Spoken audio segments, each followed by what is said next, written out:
Hello, we are Pacific. We are getting back with getting specific with Pacific. Today we're going to be talking about our second single, "I Swear I'll Never Leave You."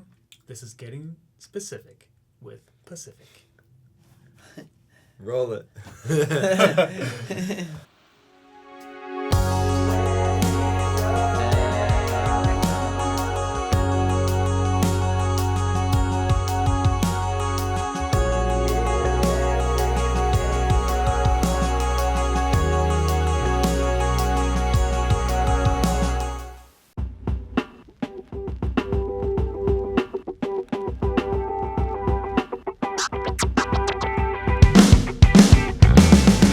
Swear I'll Never Leave You is a super fun song.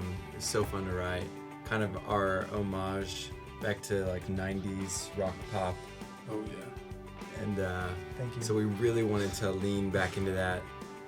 We had said in a previous video that like for these songs, we're making a decision to really intentionally be the like a caricature of those things that we grew up listening to. Mm-hmm. I feel like this song in particular is one that's like sounds straight out of the 90s 2000s bridge. Yeah. Like Lizzie McGuire. yeah. I'm talking Cinderella Story. Mary-Kate and Ashley. Kate and Ashley Go to Paris. Yes. Oh man. Originally, I think just the chorus kind of came first, and I like the idea of the "I swear I'll never leave you." That it's kind of a big, bold statement that you don't hear a lot of songs nowadays that talk about staying in a Yeah. relationship. It's kind of like leaving when it gets hard, or more about, I guess, all the negatives. Mm-hmm. The first lyric of the song is "Hey Katie," and originally in the that's an in the demos of the song, it was actually "Hey Julie." I thought it was Josie. Just like I was like, was it Josie? It's so blank. Who dude. was Josie again? You're right. It was Julie. I think I'm Josie's thinking cool. of the outfield. The Josie's on a vacation. Oh, yeah. home. Dun, dun, dun, dun. And it was like that for a long time, but pretty early on, I had decided that I was going to change it to Katie for the final recording, because the girl that I'm dating is named Katie, and I wanted to surprise her. It just made it feel right, and felt like what the song was really born out of was the start of our relationship and the excitement that was felt whenever we first started going on dates together. So Yeah. True early 90s rock form. Yeah. Movies, at least. So as far as the musical direction of this song, I feel like I kind of mentioned this in the Never in Love, Getting Specific, so go tune in on that one. But Will and I moved in together last June, so we've had a lot of time to like kind of bounce ideas and stuff off each other. So when Will showed me the demo for this song already was already in the style of like early 90s rock bands like Junk and Hanson is what came to my mind. The Mbop Boys, if you're familiar.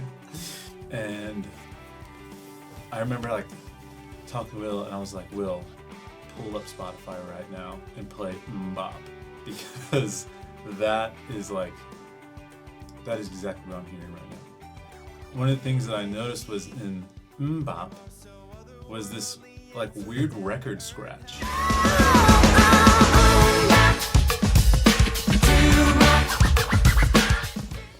And we were trying to find more elements to kind of make it feel like it was early 2000s rock, and that cheesy record scratch just we had the seemed like such a fun element to add to it. And even in recording, we used 13-inch hi-hats to make it a little more crispy, a little more like, Didn't know that. yeah, a little more saucepan-y, if you will. Just really true to form, I guess, true to that era of music. That's cool. But That's really cool. I did not know that. yeah, dude. So Big cymbals are all hot in trumpet. Everything's huge. Oh yeah. So we really went the opposite direction. That's so cool. Oh yeah. One funny story was when we were recording this song, we had like set aside a whole day and done the drums on it, and Oh god. This is embarrassing. Keep in mind, like Nick and I had already fleshed out this entire demo. He was the one who wrote like the drum grooves, the kick pattern, where everything was, and we go to record the real thing, and then we're like, great, that's a wrap. Cody and I, our producer, come back a couple days later. He had just edited all of the drums, locking everything in place, and then I was like, it doesn't hit as hard as it used to. I don't know why. It just feels like it's slow. It feels like it loses my grip. Yeah. And I pulled up the demo and listened. I was like, oh my gosh, the kick pattern he played the kick pattern differently. Not only was it different, it was like swung. Yeah. Like I played it swung like I would have played Never in Love or something. Yeah. And it's like definitely not that vibe Yeah. at all. Not the vibe. I don't know how we didn't catch that. I know, and that's so Immediately. funny. All like, day, a whole day of recording. All three of you guys. all three of us just Cody okay, we're was done. also a drummer. Yeah. Yeah. Yeah. Yeah, you can't blame me. I mean, I'm just a singer. Yeah, you know? you didn't play drums in high school or Yeah, anything. I don't know, right? Yeah. So then we had to like book a whole other day and redo all the drums, and it was great because it ended up. I feel like we got some other better performances too. Yeah, That for sure. I'm really happy that we got to redo, but it was still really funny. Yeah, it was so just a weird brain fart moment that happened all at the same time. In contrast to Never in Love, there are a lot more layers in the song. I think in terms of kind of everybody's side of things, the song is a lot busier. And so for this one, I remember Will, reaching out. And at some point during the life of a song, like when it's getting used, like, we've kind of decided, this is going to, get recorded. We want to release it. At some point during that process, Will like reach out to me and be like, okay, like want to talk synths and stuff. And so for this one, it was fun because there were definitely a lot of layers. And one day I just came over to the house. Nick and Will were there, and we just kind of messed around and tried to like make stuff. But when you're making like synths and stuff like that, you have to like make them. It's kind of like making something out of clay. Like you have to make the clay and shape the clay into something else. So it kind of just like takes a lot of time and That's great. thanks. And it can be just kind of weird. I don't know, like being together and in that environment is, you have to kind of go in knowing that you're not gonna probably get everything in that one moment that you will want to use, just because like even just designing the sounds that everyone is like, ooh, I like that, I feel like that fits, takes a lot of time because you don't start with like that sound, you kind of have to build it. During the second half of the verses, there's like this tiny little synth blip, and they're like, not that if you don't know what this means, but this is what it is. It's a sine wave with a short decay, and it repeats on the last three partials of every 16th note. So it goes. Oh, it grew so hard. And it I grew love so it. hard, and it's real quiet. Like it just gets added in the second half of verses. But like little stuff like that, we all kind of liked. Just little elements that just give subtle lifts. So for this song, I used a Fender Mustang PJ style, which has the P pickup on the neck position and the J pickup in the bridge position, which I had just gotten, I think, a few weeks before we tracked this song. For I think almost every recording that we've done up until this point, I've used this like really nice like American vintage P bass from like the 70s that I got when I was like a freshman in college, and it's like my baby, and I like never want to get rid of it. But I've realized just like playing with these guys, like everything is just so like the recordings are so pristine, like everything's punchy and poppy, and it's like Intentional too. yeah. And so I realized that I was like, I need something more modern. I've seen like everyone and their mom playing one. Everyone has one. They're super popular, but honestly, I see why now because they sound really nice. One thing I feel like that kind of annoys me is when people say, if there are like synths in a song and they hear it, they immediately just say, "Oh wow, it's so 80s," Right. because of the synth sounds, and I'm like, no, It's a square wave. it's not. Like, I don't know why. Like, just because I guess synthesizer people think Yeah, 80s. Like, that is true. Which is funny because even like modern drum samples, those are technically synthesized waves too. Right. yeah, They're that's not- so true. I remember us having a hard time knowing where to like put some of the synth stuff because of that idea of like it's such a rock feel all around, Yeah. but like part of our sound is having synth in our songs, Right. and but I thought you did a really good job at like making it tasteful, supplemental, and I feel like modern synth does Thanks. that too. Yeah. You know, it's not like That gives it a modern sound, not an 80s sound. Don't come up to me and tell me it gives it an 80s sound, or I'll just walk away. No, it doesn't! No, I'm kidding. Unless you want to hear the rant, then do it. But That thanks. is so- Yeah, that's so true. Yeah. I think one of my favorite parts of the song is after the second chorus where the wop bop bop bops come in.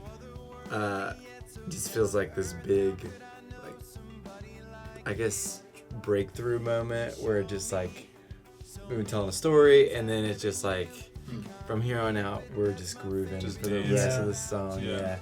And That's true. There is no like down bridge or like rise or fall. It's just That's true. cruise on on Sail. down to Love Town, baby.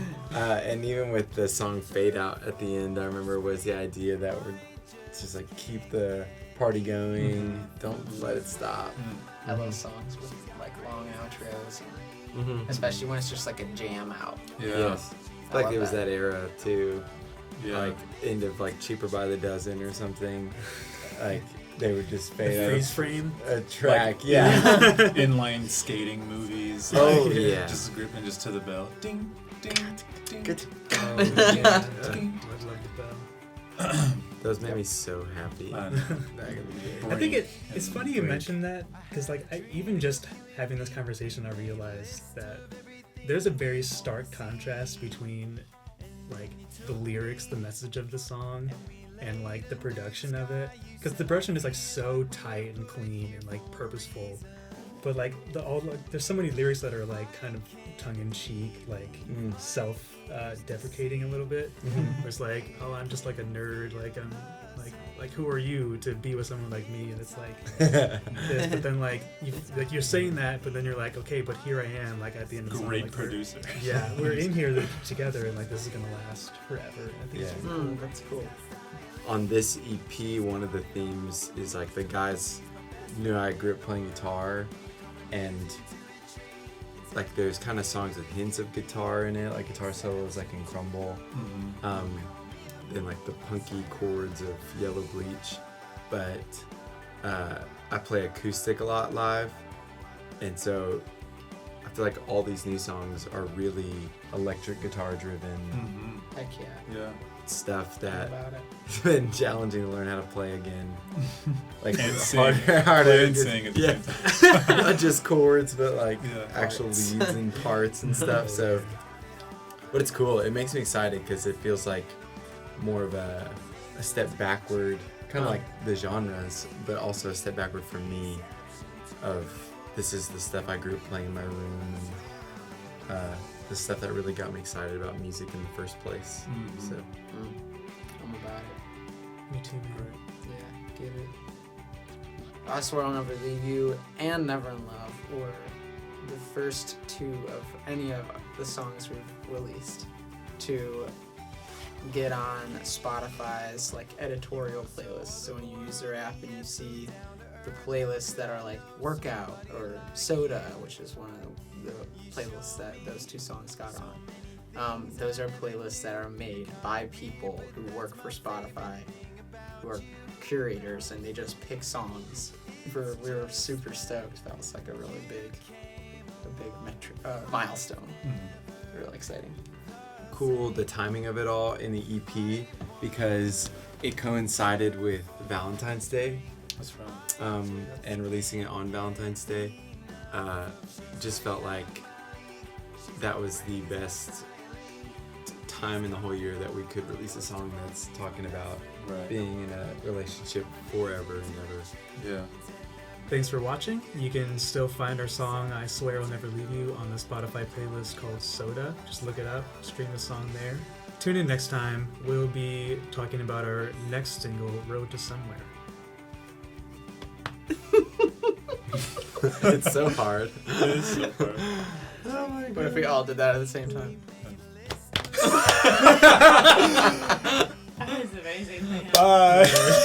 We're a band, that's like the one thing we're good at. I know. Alright, bye. Like we were put here for a reason.